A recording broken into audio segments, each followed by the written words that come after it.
I don't think you plan it.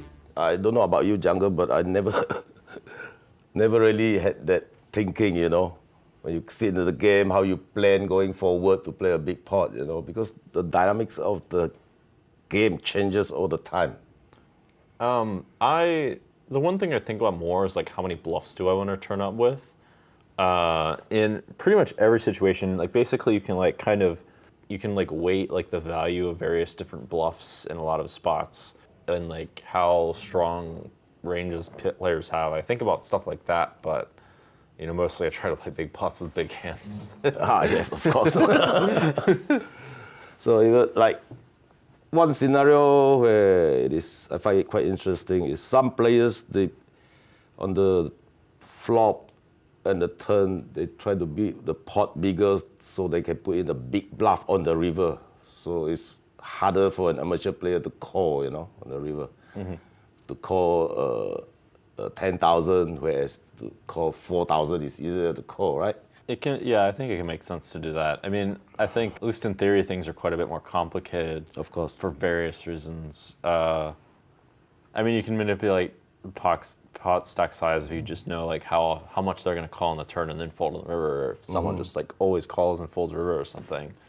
But I think that's like kind of a complicated subject. Yes. Well, if we're playing in our game, the deep game, I had 3-bet the biggest hands, obviously, but also like the bluffs that play the best post flop, like the best bluff, so to speak. Like 6-5 suited, 5-3 suited, obviously. Yeah, suited connectors. Yeah, suited connectors. But also before 3-betting, I think you also have to look at the guy who raised his stack size. Yeah. You have to ask yourself, if I 3-bet and he 4-bets, whatever he has. If he has a real hand, he can 4-bet. If he doesn't have a real hand, he can also 4-bet. Yeah. Would I be able to call his 4-bet, in regards to his stack size? And yeah. And like I said, you also have to think how that player plays, If someone plays either like tight or aggressive or whatever, I would rather not 3-bet something like ace-jack offsuit. But if they play passive and like just call down or don't have too many moves, I'd rather 3-bet ace-jack offsuit a lot. Or if like maybe some players I might want to 3-bet more than others to like if I want to play more in position with them or whatever, or if I want to like not make people 4-bet or.